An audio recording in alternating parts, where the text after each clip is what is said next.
কতটা অর্থনৈতিক প্রবলেমে পড়লে মানুষ একদম পছন্দের রানিং ডিম পাড়া ব্রাহ্মা মুরগি সেল করে দেয়। আসসালামু আলাইকুম এভরিওয়ান, আমি আসাদ মানিকগঞ্জ থেকে। আজকে গিয়েছিলাম আমাদের স্থানীয় একটা হাট, ঘিউর হাটে। সে হাটে যাওয়ার উদ্দেশ্য ছিল একটা ছাগল কেনার জন্য। গত কয়েকদিন যাবৎ আপনাদের আন্টি আমার আম্মু বারবার করে বলতেছে একটা ছাগল কিনে নিয়ে আসো। পরবর্তীতে আজকে আম্মুর বেশি জড়াজড়িতে যেতে আমি বাধ্য হলাম। গিয়ে দেখি হাটে একটা আপু মন একদম খারাপ করে বসে আছে, হাতে দুইটা ব্রাহ্মা মুরগি নিয়ে। হাটে আসলে এ ধরনের কিন্তু ব্রাহ্মা মুরগিগুলো চলতে চায় না, তাও আবার যদি বা গ্রামের হাট। যদিও বা আমার হাটের দূরত্ব বাসা থেকে প্রায় 1 থেকে 1.5 ঘন্টার জার্নি করতে হয়। পরবর্তীতে আপুকে আমি জিজ্ঞাসা করলাম এগুলো কেন সেল করবেন। পরবর্তীতে আপু আমাকে বলল, ভাইয়া অর্থনৈতিক একদমই একটা প্রবলেমের ভিতর আছি, আপনি নিতে চাইলে নিতে পারেন। পরবর্তীতে আমি সকল প্রকার কিন্তু চেকটা করলাম, মুরগিগুলোকে সুস্থ সবল আছে কিনা বা কোনো প্রকার সমস্যার কারণে আপু সেল করতেছে কিনা। আপু আমাকে বারবার বলতেছিল, ভাইয়া কোনো প্রকার সমস্যা নেই, শুধু একটাই সমস্যা, টাকার প্রয়োজন, তা আবার ইমার্জেন্সি। সাধারণত এ ধরনের মুরগিগুলোকে অনলাইনে সেল করলে কিন্তু অনেক ভালো রেট পাওয়া যায়। আর সাধারণত যদি আপনি ওরকম হাট বাজারে নিয়ে যান বা তাও যদি গ্রামের লোকাল হাটে নিয়ে যান, তাহলে সেক্ষেত্রে দেখা যাবে 95% মানুষই এই মুরগির জাত সম্পর্কে কোনো ধারণায় রাখে না। গ্রামের হাটগুলোর কথা আমি বলছি। আমি দেখলাম অনেকে আমাকেও জিজ্ঞাসা করতেছে কেনার পর, এগুলো আসলে কি জাতের মুরগি।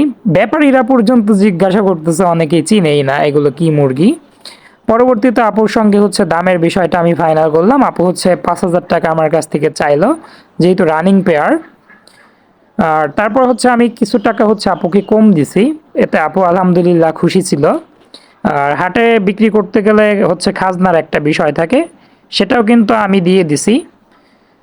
আপুর যেহেতু একটু প্রবলেম, আপু বিক্রি করে অনেক খুশি হয়েছিল। যেহেতু অর্থনৈতিক একটা প্রবলেম, তারপর শখের জিনিসটা ভালো একটা জায়গায় আসতেছে। আমি আপুকে আমার পরিচয়টা দিছি। পরিচয় দেওয়ার পর আপু বললো, ঠিক আছে ভাই, আমি আপনার ইউটিউব চ্যানেলটাকে নিয়মিত ভিজিট করব ওদের দেখার জন্য অন্তত। পরবর্তীতে ব্রাহ্মাগুলোকে বাসায় নিয়ে এসেই আমি বুকোলাইট দিয়েছিলাম, যেটা গ্লুকোজের কাজ করে। সাধারণত আমি যে কোনো জায়গা থেকে হাঁস মুরগি নিয়ে আসলে, যেহেতু লং জার্নি করে আসে, ফার্স্ট গ্লুকোলাইট ব্রেডটা দেই। সো গ্লুকোলাইটটা দিয়ে ওদেরকে আমি ফার্স্ট পানি খাওয়াই নিছি। তারপর আমাদের উঠানে ছেড়ে দিছি। ছেড়ে দেওয়ার পর আলহামদুলিল্লাহ ওরা একদম মনে হইতেছে যে ওদের এই বাড়ি বা পূর্ব পরিচিত এই বাড়িটা এত সুন্দর। ওরা আমাদের বাড়ির সঙ্গে মানিয়ে নিছে। অ্যাটলিস্ট আমরা কিন্তু ওদেরকে ছেড়ে লালন পালন করব না, কারণ ছেড়ে লালন পালন করতে গিয়ে আমাদের যে পুলিশ ক্যাপ এক পেয়ার ছিল, এক পেয়ারের ভিতর আমাদের ফিমেলটাকে কুকুরে খেয়ে ফেলছে। আর রানিং ডিম পাড়া হাঁসগুলো পর্যন্ত বা তিতির পাখিগুলো পর্যন্ত ধরে ধরে কুকুরে খেয়ে ফেলতেছে, আমাদের পাশের বাসার কুকুরে। এরকম একটা প্রবলেমের ভিতর আছি। আর মুরগিগুলোকে আমি বাসায় নিয়ে আসার পর ওদের পা দেখে আমি বুঝতে পারলাম এই মুরগিগুলো যেমনটা আপনারা দেখতে পাচ্ছেন খোলামেলা ঘোরাফেরা করতেছে, হয়তো বা সেম এমনটাই ওরা ঘোরাফেরা করতো বাড়িতে, সেরে লালন পালন করতো। ওদের পায়ের ফেদারে যে পরিমাণ কাদা লেগে আছে, সেগুলো দেখে আসলে আমি বুঝতে পারলাম এ ধরনের মুরগি আসলে খুব একটা রোগে আক্রান্ত হয় না, যে মুরগিগুলো নর্মাল পরিবেশে থেকে আসছে। আর আমি তো আসলে এভাবে ছেড়ে লালন পালন করব না, জাস্ট দিনে 2-1 ঘন্টার জন্য ছেড়ে দেব।